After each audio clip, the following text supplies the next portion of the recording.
We're going to talk about the concept of Rahmanut, Jewish mercy in times of war. People, we've alluding to these concepts until this point. Unfortunately, there's a war going on. We pray and speedily with Jewish victory and the destruction of all our enemies. Amen. Look what the Rambam says over here about the characteristic of Rahmanus.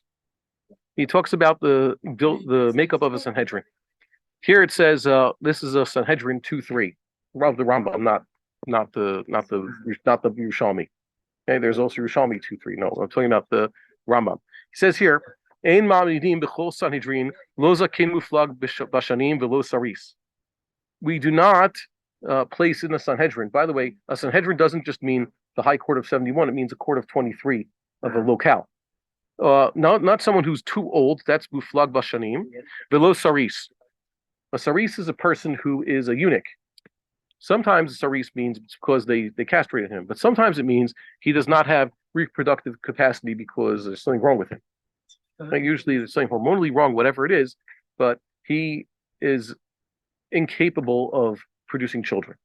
Such a person, a sterile person. Why don't you want this zaken muflag? Something too old or someone who can't have children? They have cruelty in them.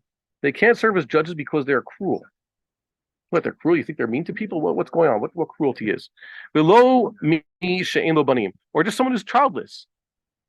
Let's say he's not so old, or he's not a saris. He just got married now.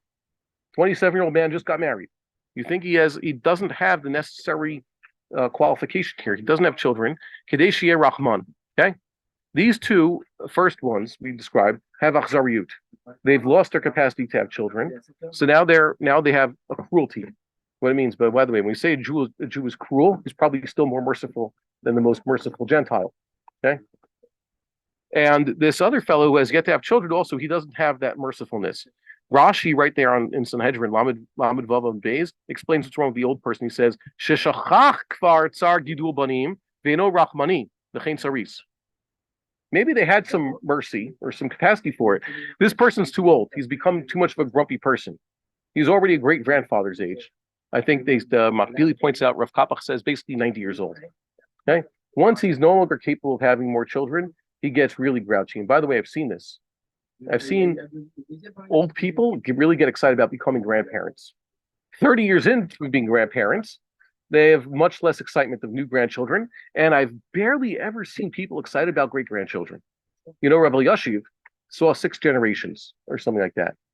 Something really crazy.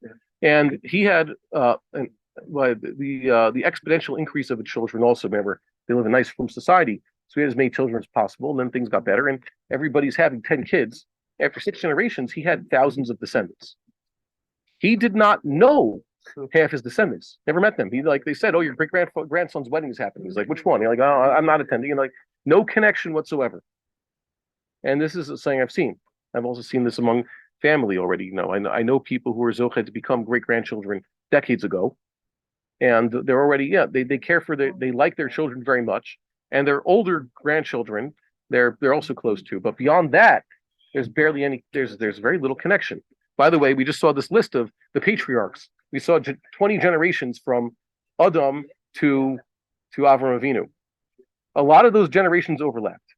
I wonder what relationship did Adam have with Methuselah, if any. You know, you can't know everybody. Shem had all these descendants. Many of them were wicked. Shem himself. There's a medrash. Let's discuss this medrash now. We're going to get back to it. Avram Avinu was worried about who he smote in battle. When I was a kid, I remember reading in the medrash says that one of the people destroyed in the battle was the king of Elam. Avram Avinu defeated the king of Elam. He was obviously a descendant of Shem. Who were Shem's descendants? Elam, Ashur, Arpachshad, Lud, and Aram. Arpachshad is basically the people who lived in Bavel, the people native to Bavel. Because Bavel's not on the list. Shinar isn't on the list of descendants. Those are places. Shinar is a place. Bavel's a place, right? So it became Bavel's name. Which people were native to Bavel? Arpachshad's family. And Arpachshad had a few descendants like Shelach and Aver. That's where Hebrews come from. Aram, we know where Aram is. We know where Elam is. We know where Ashur is. That's northwest of Bavel. So Avram Avinu obviously killed a lot of Semites in this battle. Yet Shem, who Rashi is identifying with Melchizedek, is happy that Abraham has done this because he's already disconnected. So we're gonna get back to that midrash in a few moments. Here it says that either way, these people lack this certain form of compassion, and the Rambam says in Horeos, Horayoth, that's the proper way of pronouncing it. He says right at the beginning, this is in the first parak, this is a Kain Shelo Ra'avanim, when it talks about not having someone who's too old, and Zakain who doesn't see children. Eno kasher l'dinei nefashot. He's not qualified to judge dinei nefashos. He shouldn't be on a court that's trying a capital case. Capital case means, are we going to put this guy to death or not? A court of 23 at least. Why? He's cruel, at least by nature, he's more cruel than others. He has no compassion for people. The fi sheino yodea avat banim. Doesn't know what it's like to love children. This thing I've seen, by the way, I wrote this in English, wouldn't forget it. Becoming a father is, in my experience, the most fundamental change in a man's personality. I've seen these people, they get married, it just means they have a different roommate. Instead of having a bunch of, smelly guys around and sharing an apartment like that, so they have a roommate that you could much more tolerable. So it's an upgrade. But having a child, having a baby to take care of, really changes you, really makes you a much more sensitive person. It softens everybody. So if you have someone who's never had children before, and you want to appoint him as a judge, and he has to judge a capital case, so that's dangerous. They need to have a certain form of compassion, or forgetting their own natural cruelty, that they can only have by becoming fathers. Remember, we're not talking about marriage now. By the way, I'll tell everybody, if you're listening out there, war really puts things in perspective. Yamav Ketzel Over. His days are like a passing shadow. Everybody should try their hardest, focus on this, make it their goal, get yourselves married. Life's too short. And don't focus too much on weddings. Just like after 9/11 and the beginning of China virus time, people suddenly realized, I should start spending less on weddings. Why you got to have such a lavish wedding?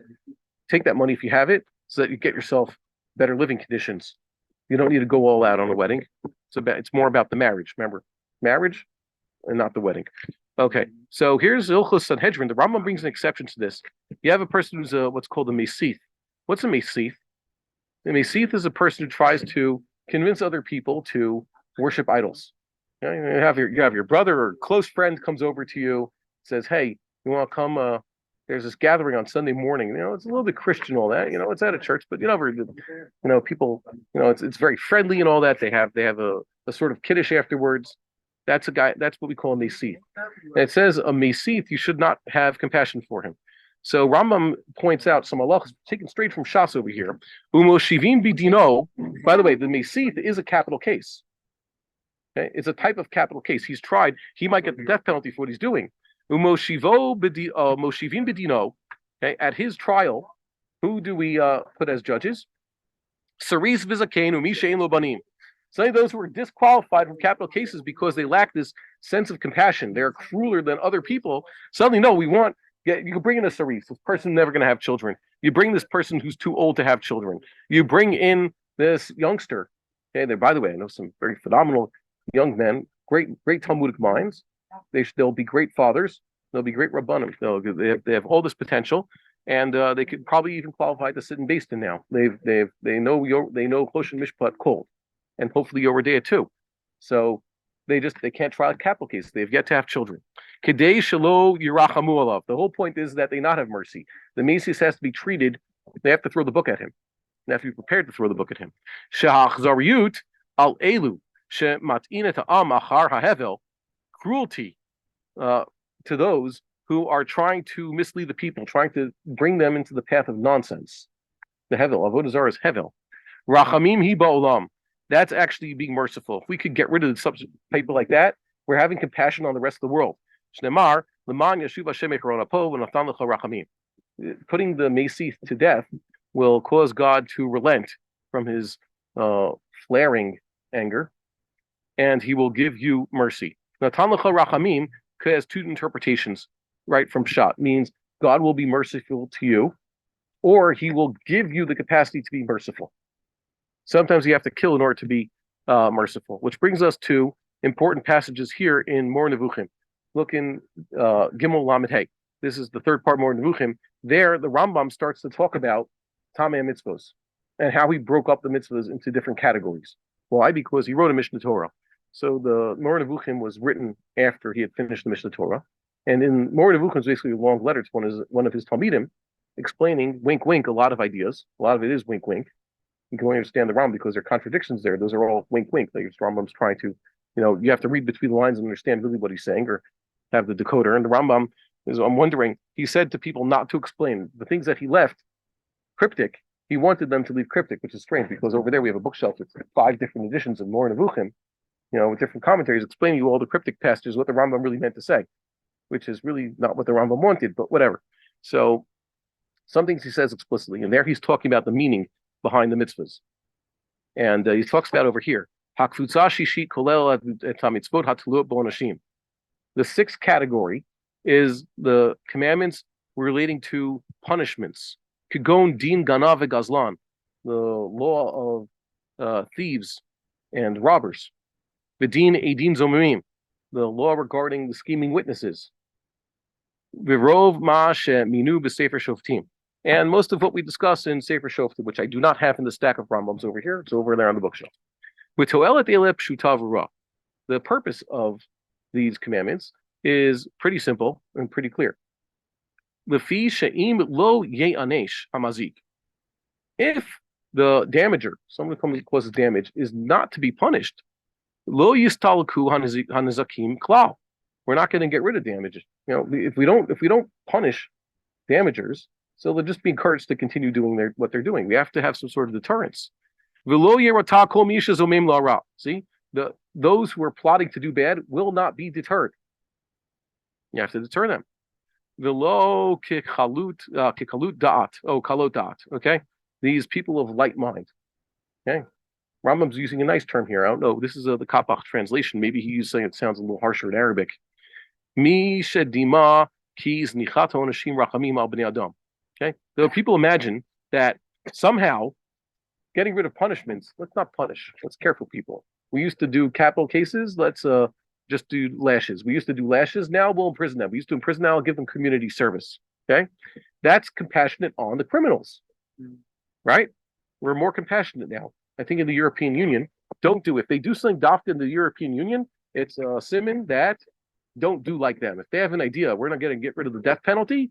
It's a simon that you should have the death penalty. Just like with listening to the mass media, if they tell you something, do the opposite. And the government, if they tell you, here, everybody lay down your arms, just don't do anything. In the case of emergency, wait for further instruction. Don't defend yourself. Don't take the law into your own hands. So that's what you should do. Okay? A lot of times, whatever they say, do the opposite. That's what my Rebbe taught us also. It's like with New York Times. Remember, who do you vote for? Vote against whoever the New York Times endorsed. Okay, so there are some people who think that just get rid of punishments. We're not going to have any deterrence, so we'll get rid of them. Hold on one second. We're just going to pause for a second. We might have a question coming in. Okay, so it says over here, Ella he etzem hachzariyut alihem v'hefsed seder hamadina. If you do not punish the bad guys, criminals, damagers, that's actually cruelty. You'll result in being cruel to the Medina, to the society.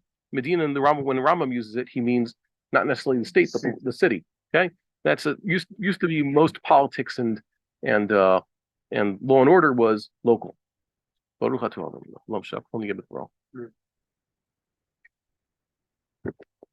brought more water. Okay, do that afterwards. Mercifulness, compassion. Yeah, please. Mercifulness and compassion are only how God defined them, what He commanded us to do. And how did God command us? What did He say? You have to have judges and police officers, Torah-based ones, the right ones, in all your gates. That means in every town. The only mercifulness, the true compassion, is if administered exactly as the Torah said. If we decide to be, let's be even more merciful, we're more compassionate, we're actually being cruel. In the same section of Moreh Nevuchim, this is the 39th chapter, the Rambam elaborates. This is a little bit more complicated, but it's also quite relevant. He talks about the commandment about taking in fugitive slaves. If you have someone who is a slave in Chutz La'aretz, and he decides that he wants to escape to Eretz Yisrael, so we are supposed to take him in. We're supposed to grant him refuge and not send him back to servitude. Okay? He says here, "V'amru lo taskir eved al danav, harei im heyot zerachamim yesh od b'mitzvah zo to the law." Yes, this is teaching us a measure of compassion, but there's also another great purpose involved. V'hi laknot lanu hamidah hana'ala hazo.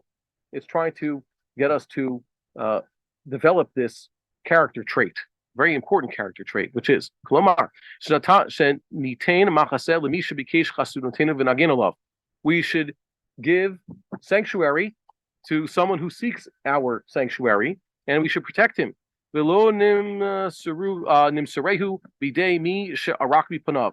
we should not hand him over to the one from whom he has fled. Arak is an Aramaic-like term. Usually when you have Barach or Vayanos, Nas. So in Aramaic, it's arak. Okay, it's also the root of the drink that people make out of fennel, arak. In Yiddish, I don't know. Arak is from Arabic. So the Jews who came from Lita and they started drinking arak, they spelled it with an aleph because to them there's no ayin. They were speaking Yiddish. Then if you'd spell it arak, it'd be erak. Ayin's always a segol. Okay. Okay. Sorry. It's not sufficient that we give sanctuary to someone who requests it. Ella, she'od mutelat alecha chova. It's also important. You have another obligation. V'hisha tid'ag litzrachav v'titivlo. You have to care for him, do good things for him. You have a fugitive slave. You don't just you can stay here. Yeah, take care of him. V'al tachiv libo dvarim. Don't make him feel bad. Don't say anything that makes him feel bad. It says, among you shall he dwell, in the place he shall choose. Okay,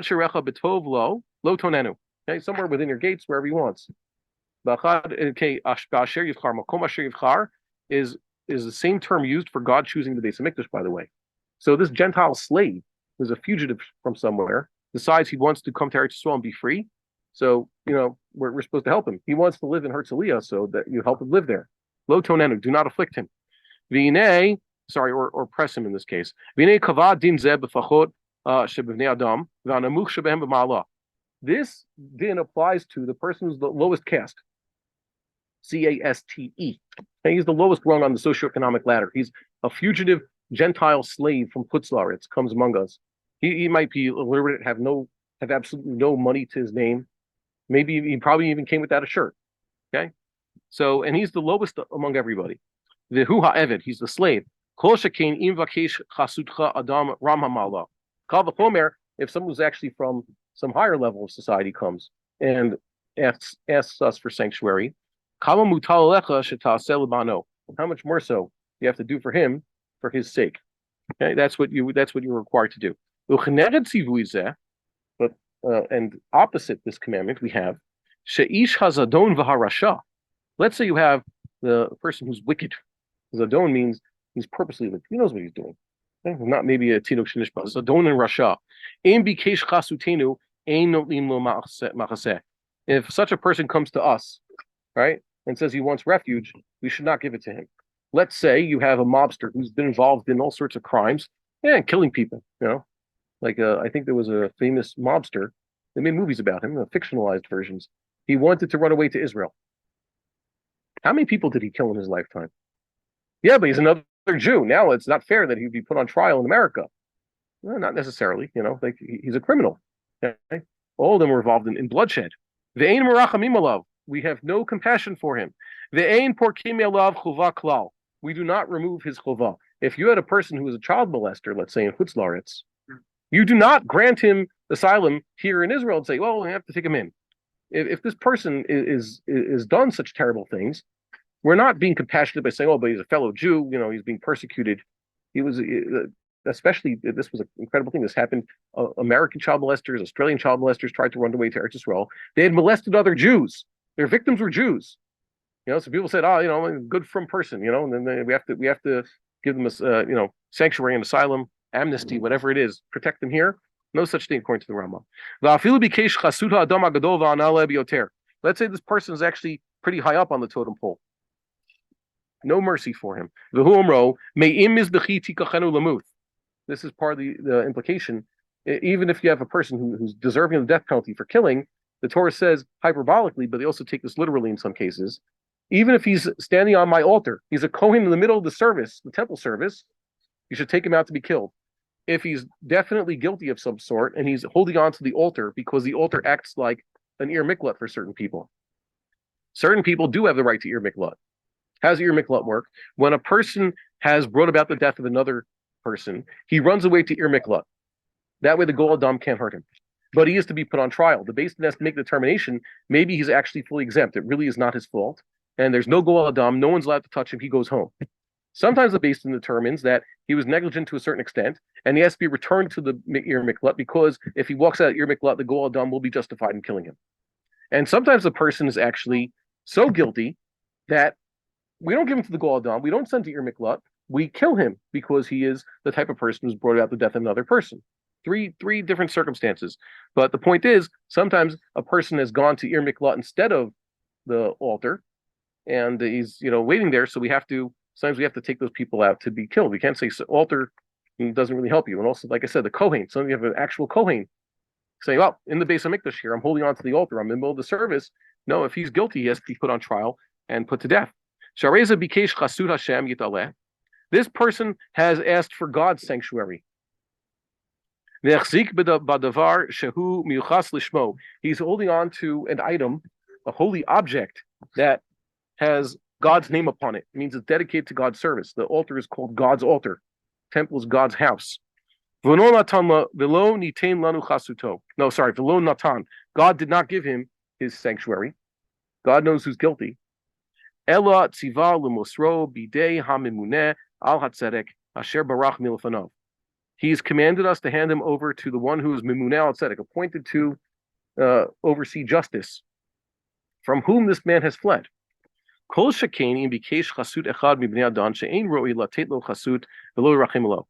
much more so if he has requested sanctuary from just a regular person, and it's not proper that we have mercy on this person. Here's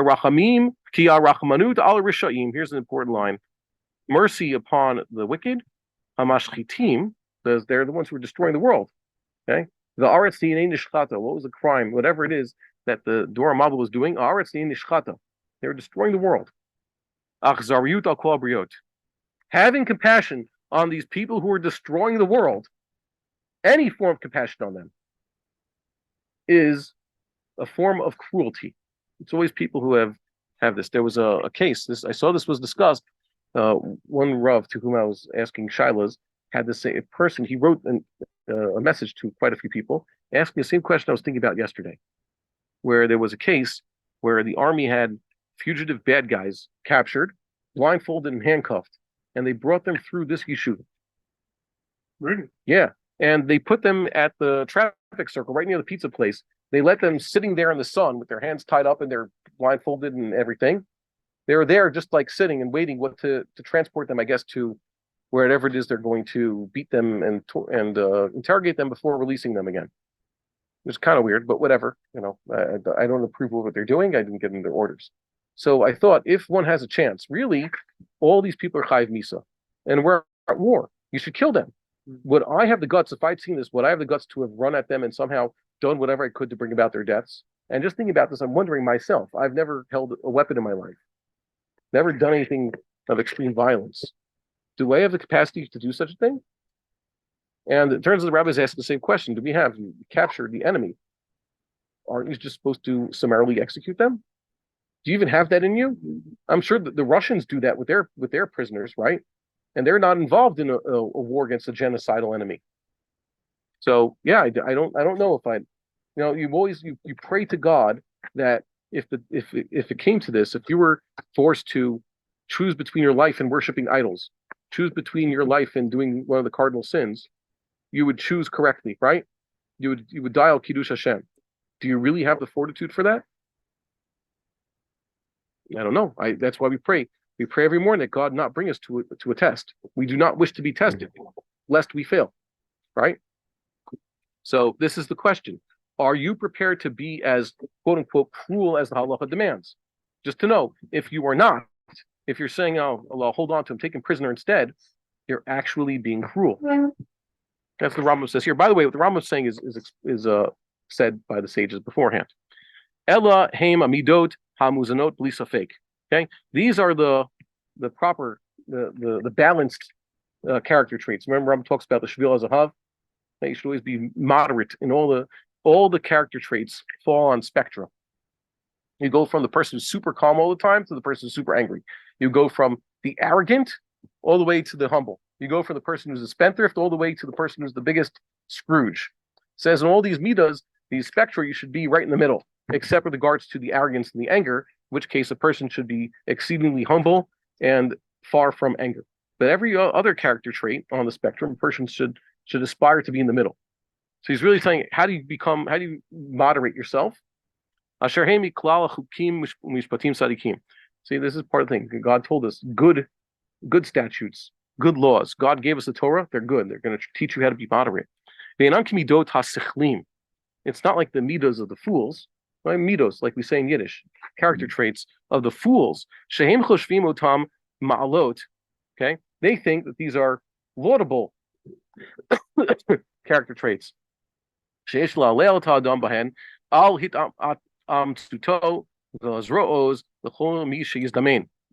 people think that it's good, help out everybody that they have to, The fools understand, always be merciful, Oshek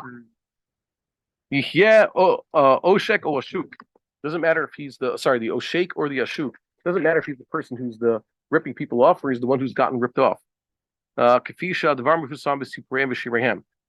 have their songs and their stories, basically their popular culture, have these people who are just compassionate. By the way, he's talking about Christianity. A lot of Christianity says, just turn the other cheek. I heard, try not to listen to foreign media, but sometimes, I got to do some chores, even in the laundry. The laundry's in the bathroom. Here in Israel, what do you have? You have your washing machine and dryer in your bathroom, right? So you're going to listen. That's the time for listening to the news. If you're, no, seriously, when am I going to, on the base matters, you can't listen to the news. So listen to some news. You hear some foolish Americans talking about, I know those Israelis that got themselves butchered good, but they have to Christian. I'm a good Christian, so we don't like the war crimes that Israel's committing. Okay, that's stupidity. Jews should not be influenced by those types of things. Now the Rambam also talks about in their songs and their stories. That's the extent of the culture. Nowadays, culture is a lot more sophisticated. It's more than songs and their stories. It's their mass media.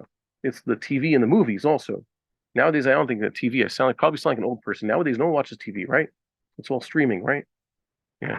Someone told me about Netflix. I learned about that a few months ago. I told you guys. I was very, very unaware that people actually pay to have all these things on their phone. Who's paying for anything? Why would you pay for something? But whatever. That's what it is. And it's all bad. Okay. So Rav Kapach here has a note. You can find this in the Kapach edition. It says Kavanas Rabbeinu al ha'aravim l'shiftehem. He says, talking about the Muslims. Okay, the Muslims have this crazy idea that suddenly someone's their guest. Now, even if it's the worst criminal, you've seen this, like, oh, now you're my guest. We were making war a minute ago. Somehow you made it into my tent, and now I have to take care of you. There was this is something that they said that woman who was released from captivity, that woman who was captured, the grandmother, she was 83 or something like that. Yeah, she said, they were when they they captured her, they killed all her neighbors and they beat her and stuff. But the second she's in the tunnel, it's like, oh, then they took care of her. Then they gave her some antibiotics and they fed her. Okay, fine. So at least they're a little bit of meshugana, If you manage to survive this far, so they'll take care of you. The Arabs give, even among themselves, they give refuge to who's the worst of them all. Okay, a corrupt person who destroys and is a sinner. And then they start fighting on his behalf. So the Arabs have their mishigas about mercy, and the Christians have their mishigas, and the Western world, even if it declares to itself to be secular, has its mishigas. Jews should learn to be merciful from the Torah. Find good Jewish role models, and if you want to know how they acted, how they developed these proper character traits of mercy, and how to be cruel to the cruel, or how to be cruel so that God would give them the trait of mercy, look in Tanakh and look in the Midrashim. That should inform your opinions. Main Kenya Ratzon. Here's just a question. Mm-hmm. There are I don't know if it fits what's going on today, but Oh, there were sure. 3 examples in Sefer Melachim of treatment with prisoners. Yes. That Elisha treated them well, the Arameans one, gave them food, etc. Hmm. And on the other hand, Amasia threw Edomite prisoners from a hill, Yeah. rock hill, and he was criticized by Chazal for having done so. Excessive cruelty, because you're not supposed to kill them that way. You have to kill them with the sword. Okay. When it comes time to kill the bad guys, it says that according to the Torah, by the way, there's Lefi Charev. Okay? It says that certain people are deserving to be put to death by the sword. So who are those? For Jews, it's the people who commit murder and the Irani Dachas. There's very few you can find on the list in the Mishnah and Sanhedrin. Eluhe, these are the people who were killed with the sayif. That means through decapitation by the sword. And by the way, Rabbi Weissman doesn't like that I say this, but what are you going to do? It seems to be the case. The Gemara discusses this. Says Chazal came to the conclusion, but by the sword means in battle, right? And also means like beheading them, as we said. And the Gemara talks about how there's burning and there's strangulation, there's decapitation, and there's and what did I say? Whatever, skila for harag and chenek. And the Gemara says you have to find the right way of doing it. And the Mishnah discusses how the Gemara discusses how Chazal came to the conclusion that it's dafka a certain way, because the Mishnah says there are many ways to burn a person to death. There are many ways to strangle. There are many ways to kill by the sword, right? So you have to do it the way that's cleanest and possible, because there's still the element of after l'reach hakamoch. If you're going to kill him by the sword, do it quick in the cleanest way, right? So it implies that if you could find a better way to do it, then do it that way. He says, no, that's just the Gemara. The way it was done was D'Oraisa. It was given to Moses, and Chazal were, it's mostly a pilpul trying to make a discussion, but it doesn't mean that you could actually apply the actual reasoning to this. Okay, so we have a machlokes there. Now, you're supposed to kill these people by the sword. All the Gentiles we fight in war, you kill them by the sword, right?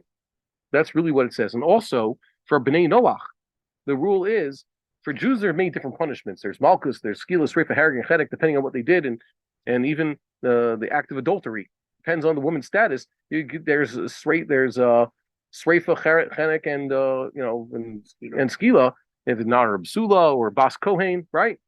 It all depends.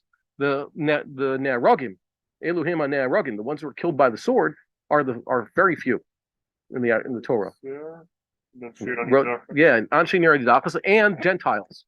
In war, and Gentiles who are convicted of Sheva Mitzvos, violating the 7. Okay? So really, if you had Gentiles who are deserving of death, so they'd be put to death by the sword. By the way, I believe, and this is, I think, the proof, the Gemara assumes that stabbing a person is also by the sword, but it's a lot messier. So you shouldn't stab them with the sword to put them to death, execute, behead them. That's the cleaner way of doing it. But during war, you can't make sure you're fighting them.